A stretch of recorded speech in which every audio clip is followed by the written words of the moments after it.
What's up, YouTube? This is Too Raw for TV.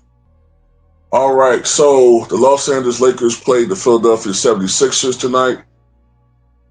This is the first game back after a two-game absence for Luka Doncic, who leads the NBA with over 35 points a night.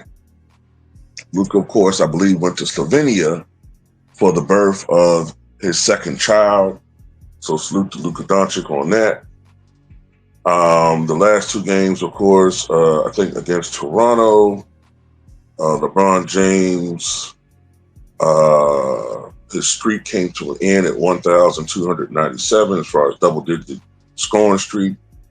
The NBA world, when I say the NBA world, I mean the mainstream media and LeBron fans were in mourning for that streak coming to an end. And then the game after that, LeBron James load managed and didn't play against the Boston Celtics as Boston beat the hell out of the Lakers.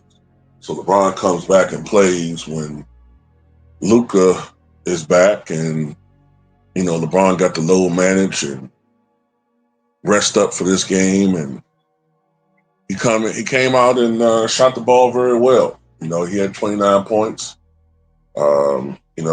And it was classic stat pad LeBron. He's padded his stats, especially in the fourth quarter. And he had 29 points. I think he shot like 12 for 17. I mean, he just had a great game shooting the ball. 4-6 from downtown. Didn't really face any real defense out there. I mean, what I would call Ole defense. It's a damn shame you got a guy as big as strong as Joel Embiid, and he's more fixated on shooting from the perimeter. You would think with Tyrese Maxey now being the number one scoring option that Embiid could afford. And I get it. The knees are screwed up and all of that, man. And I get it. It's not the same as in the past when bigs could camp in the post. I understand that 100%, but it's just like a waste to have a guy that big and supposedly that talented hanging around 3-point line and not really being in the post as far as or anywhere near the post as far as being a rim protector.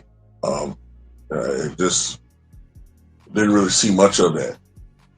And because Joel Embiid is so hobbled because of those damn knees, the Lakers had a lot of fast break opportunities, and LeBron scored a lot of those points, being a locomotive, just running over people. I'm going to tell you something else too, man.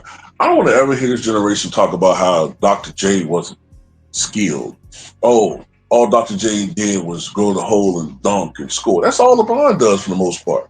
Now tonight, the three ball went down. But let's not forget, coming into this game, he was only 27% from outside and 41% from the floor. And that's going to go way up. But, he ain't going to have these types of games all the time. And even with that, he's still only averaging 16 points a night, even after this game, which is still a career low. So shout out to Luka Doncic, who sealed the deal at the end with that clutch free throw. He had 31 points, 15 rebounds, 11 assists, the leader of the Lakers. He sealed the deal. I think he was 11 of 14 at the line, I think it is. So salute to the Beach Boy, Luka Doncic. The other Beach Boy, Austin Reeves, had a terrible game, man. Terrible. I think he went, I want to say the entire first half with a goose egg. I think the first half, I think he went a goose egg and only 11 points. Didn't have a real big game at all. And I think Rui Hachimura had 17. Let me see if I can look at these scores right quick. All right, so Austin Reeves had 11 points, 4 rebounds, 5 assists, 1 steal, 1 block. Luka Doncic, 31 points, 15 rebounds, 11 assists. LeBron James, 29 points, 7 rebounds, 6 assists, 1 steal, 1 block. DeAndre Ayton, 14 points and 12 rebounds. Rui Hachimura, 17 points and 6 rebounds. So a good game all around for most of those players except for Austin Reeves. All right, so Um, that's pretty much all I got to say in this one.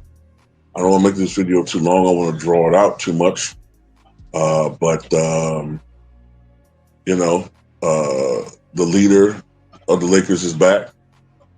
I think this was. I think this was what you call it,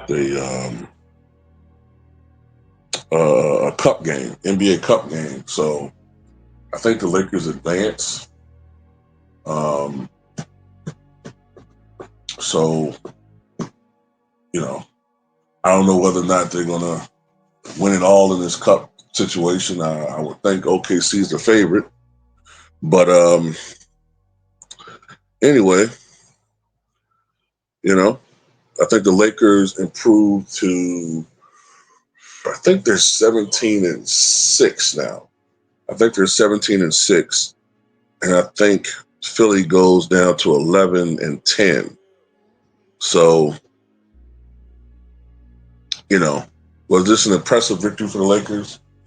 I mean, look, Philly's a little bit better than they were last year, obviously, when they went 24-58, but they're still not what you would call an elite team in the league. And, if LeBron did what he did against OKC, then I would be thoroughly impressed. But doing this against a middling defensive team like the Sixers at this point, where Joel Embiid is just a shell of himself,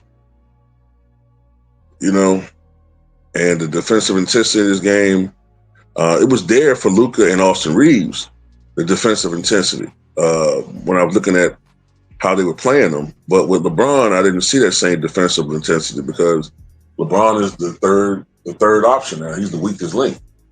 The guys who they really fear are the Beach Boys, Luka and Austin. And as a matter of fact, you can maybe make an argument that the reason why LeBron was getting those good looks is because they were trying to contain the real threat, the real leader, Luka Doncic. You know what I'm saying? But anyway, that's all I got to say about it. Tell me what you guys think.